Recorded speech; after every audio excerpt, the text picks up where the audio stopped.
Llamemos a los ángeles de Dios y al Espíritu Santo.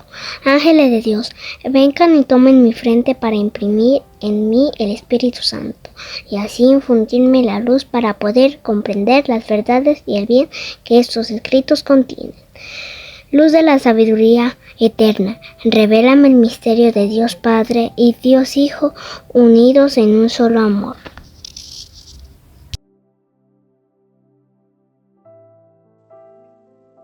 Segundo libro de Crónicas, capítulo 34, del 17 al 33. Safán llevó el libro al rey y le rindió cuentas diciendo: tus siervos están haciendo todo lo que les ha sido encargado. Han fundido el dinero traído a la casa de Yahvé y lo han entregado a los encargados y a los que trabajan en la obra. El secretario Safán anunció al rey: el sacerdote Gilquías me ha entregado un libro. Y Safán leyó una parte en presencia del rey.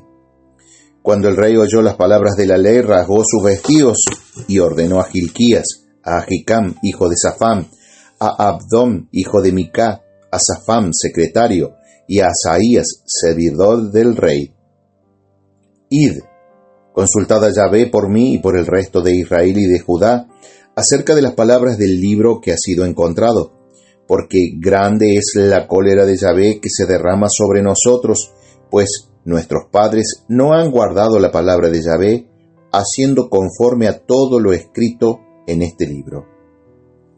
Gilquías y los enviados del rey fueron donde la profetisa Juldá, mujer de Sayum, hijo de Tocat, hijo de Jasrá, encargado del vestuario. Vivía ella en Jerusalén, en la ciudad nueva, y ellos le hablaron conforme a lo indicado. Ella les respondió: así habla Yahvé, el Dios de Israel.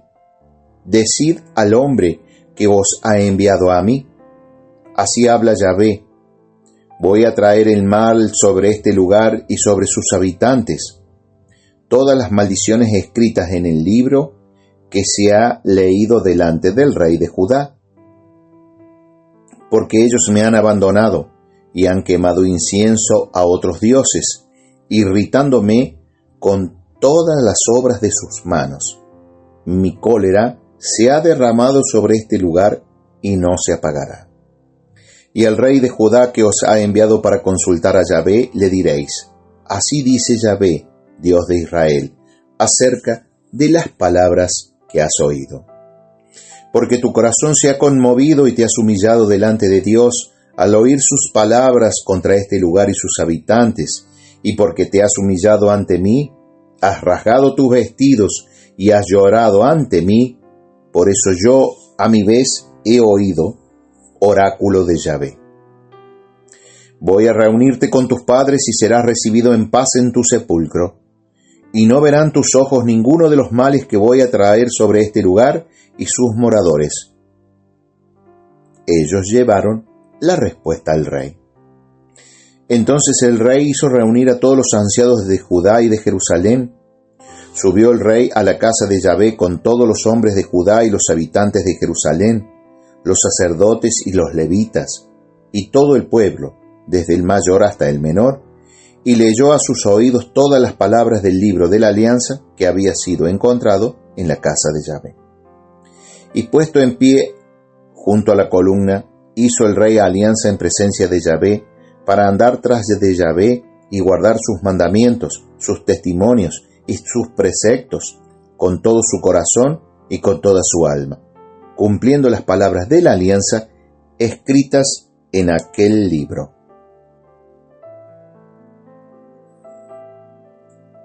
Hizo que se aceptaran cuantos se hallaban en Jerusalén y en Benjamín, y los habitantes de Jerusalén hicieron conforme a la alianza de Dios, el Dios de sus padres.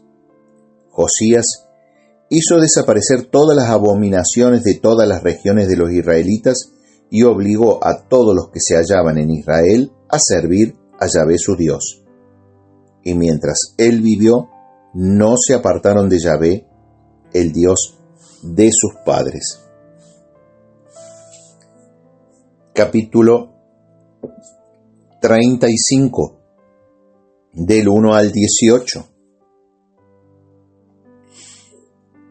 Josías celebró una Pascua en honor de Yahvé en Jerusalén. Inmolaron la Pascua el día 14 del primer mes.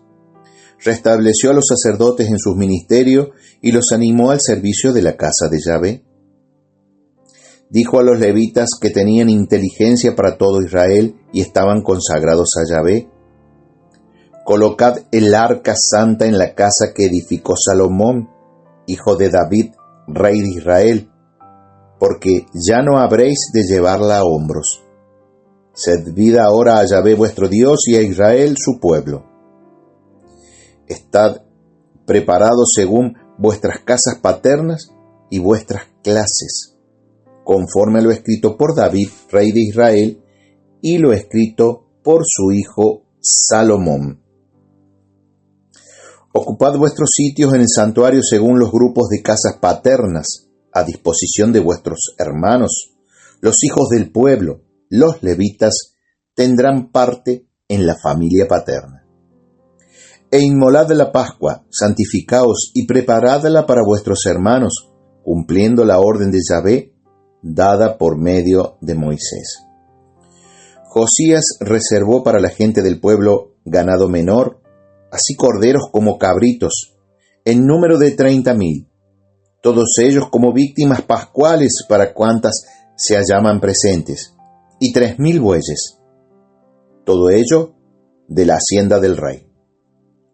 También sus jefes reservaron ofrendas voluntarias para el pueblo, los sacerdotes y los levitas, Hilquías, Zacarías y Jehiel, intendentes de la casa de Dios, dieron a los sacerdotes como víctimas pascuales 2,600 ovejas y 300 bueyes.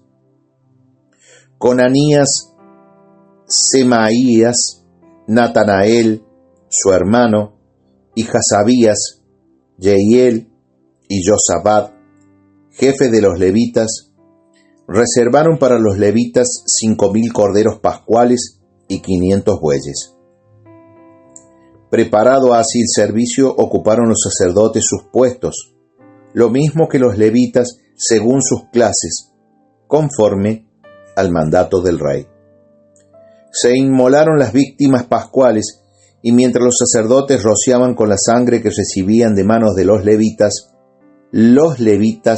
las desollaban, y apartaban lo destinado al holocausto para darlo a las secciones de las casas paternas de los hijos del pueblo, a fin de que lo ofreciesen a Yahvé conforme a lo escrito en el libro de Moisés. Lo mismo se hizo con los bueyes. Asaron la Pascua al fuego, según el ritual, cocieron las cosas sagradas en ollas, calderos y cazuelas, y las repartieron con presteza entre todos los hijos del pueblo. Después prepararon la Pascua para sí y para los sacerdotes, porque los sacerdotes, hijos de Aarón, estuvieron ocupados hasta la noche en ofrecer los holocaustos y las grasas. Por eso los levitas la prepararon para sí y para los sacerdotes, hijos de Aarón. También los cantores, hijos de Asaf, estaban en su puesto, conforme a lo dispuesto por David. Asaf, Emán y Jedutum, vidente del rey, lo mismo los porteros, cada uno en su puerta. No tenían necesidad de retirarse de su servicio porque sus hermanos, los levitas, se lo preparaban todo. De esta manera se organizó aquel día todo el servicio de Yahvé para celebrar la Pascua y ofrecer los holocaustos sobre el altar de Yahvé según la orden del rey Josías. Los israelitas que se hallaban allí celebraron en ese tiempo la Pascua y la fiesta de los ácimos durante 7 días.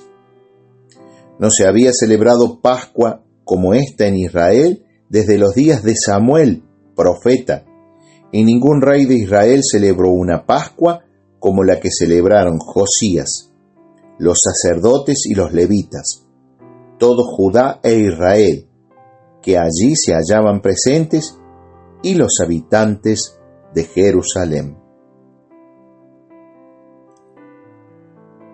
Palabra de Dios, te alabamos, Señor. Proverbios, capítulo 13, versículo 1 a 10. El hijo sabio atiende a la instrucción de su padre. El arrogante no escucha la reprensión. Con el fruto de su boca come el hombre lo que es bueno, pero el alma de los pérfidos se nutre de violencia. Quien vigila su boca guarda su vida. Quien abre sus labios busca su ruina. Tiene hambre el perezoso, mas no se cumple su deseo. El deseo de los diligentes queda satisfecho. El justo odia la palabra mentirosa, pero el malo infama y deshonra. La justicia guarda al íntegro en su camino, mas la maldad arruina al pecador. Hay quien se hace rico y nada tiene. Hay quien se hace pobre y tiene gran fortuna. El precio de la vida de un hombre es su riqueza, pero el pobre no hace caso a la amenaza. La luz de los justos alegremente luce, la lámpara de los malos se apaga. La insolencia solo disputas proporciona. Con los que admiten consejos está la sabiduría. Gloria al Padre, y al Hijo, y al Espíritu Santo, como era en el principio, ahora y siempre, por los siglos de los siglos. Amén.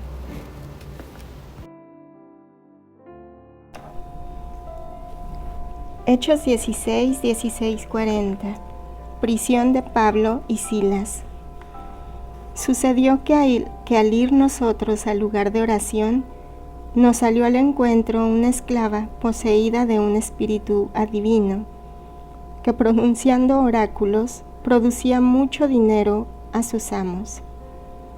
Nos seguía a Pablo y a nosotros gritando: estos hombres son siervos del Dios Altísimo, que os anuncian un camino de salvación.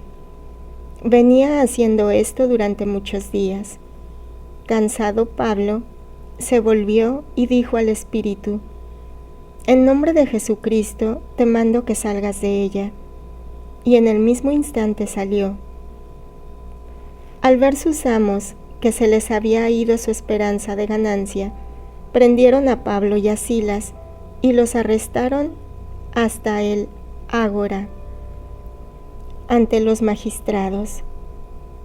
Los presentaron a los pretores y dijeron: estos hombres alborotan nuestra ciudad, son judíos y predican una costumbre que nosotros, por ser romanos, no podemos aceptar ni practicar. La gente se amontonó contra ellos. Los pretores les hicieron arrancar los vestidos y mandaron azotarlos con varas. Después de haberles dado muchos azotes, los echaron a la cárcel y mandaron al carcelero que los guardase con todo cuidado. Este, al recibir tal orden, los metió en el calabozo interior y sujetó sus pies en el cepo. Milagrosa liberación de los misioneros. Hacia la medianoche, Pablo y Silas estaban en oración, cantando himnos a Dios. Los presos los escuchaban. De repente se produjo un terremoto tan fuerte que los mismos cimientos de la cárcel se conmovieron. Al momento quedaron abiertas todas las puertas y se soltaron las cadenas de todos. Despertó el carcelero y al ver las puertas de la cárcel abiertas, sacó la espada e iba a matarse, creyendo que los presos habían huido. Pero Pablo le gritó: no te hagas ningún mal, que estamos todos aquí. El carcelero pidió luz, entró de un salto y tembloroso se arrojó a los pies de Pablo y Silas. Los sacó fuera y les dijo: señores, ¿qué tengo que hacer para salvarme? Le respondieron: ten fe en el Señor Jesús, y te salvarás tú y tu casa. Y le anunciaron la palabra del Señor a él y a todos los de su casa. En aquella misma hora de la noche, el carcelero los tomó consigo, y les lavó las heridas. Inmediatamente recibió el bautismo él y todos los suyos. Les hizo entonces subir a su casa, les preparó la mesa y se alegró con toda su familia por haber creído en Dios. Llegado el día, los pretores enviaron a los lictores a decir al carcelero: «Pon en libertad a esos hombres». El carcelero transmitió estas palabras a Pablo: «Los pretores han enviado a decir que os suelte. Ahora pues, salid y marchad». Pero Pablo les contestó: «Después de habernos azotado públicamente, sin habernos juzgado, a pesar de ser nosotros ciudadanos romanos, nos echaron a la cárcel, y ahora quieren mandarnos de aquí a escondidas. Eso no, que vengan ellos a sacarnos». Los lictores transmitieron estas palabras a los pretores. Les entró miedo al oír que eran romanos. Vinieron y les rogaron que saliesen de la ciudad. Al salir de la cárcel, se fueron a casa de Lidia. Volvieron a ver a los hermanos, los animaron y se marcharon. Palabra del Señor. Gloria a ti, Señor Jesús. Reflexión, día 197. La respuesta humana normal a las malas noticias y malas circunstancias es la tristeza. Cuando experimentamos contratiempos, tendemos a desalentarnos. Sin embargo, en las lecturas de hoy encontramos a creyentes que responden a situaciones adversas de una manera totalmente diferente. El rey Josías, tras su arrepentimiento, lleno de lágrimas, oye una terrible profecía de Huldá: «Voy a traer la desgracia a este lugar y a sus habitantes, todas las maldiciones contenidas en el libro». Aunque este mensaje de juicio es un trágico golpe al rey justo, él no se desanima. En su lugar, renueva la alianza con el Señor y celebra espléndidamente la Pascua. En un momento que parece propicio para el desaliento, Josías elige adorar al Señor con todo su corazón. Asimismo, cuando los santos Pablo y Silas se encuentran en prisión por predicar el Evangelio, comienzan a orar y a entonar alabanzas a Dios. Su respuesta paradójica de alabanza durante el sufrimiento conduce a su liberación milagrosa mediante un terremoto. Estos ejemplos nos muestran que cuando nos enfrentamos al mundo y a nuestros problemas desde la fe, nuestra total dependencia de Dios nos conduce a la respuesta lógica de alabanza y adoración, al único que puede ayudarnos. Los problemas y obstáculos deben conducirnos a la alabanza, en lugar de al desaliento. ¿Qué desánimo en tu vida necesita convertirse a Dios en alabanza?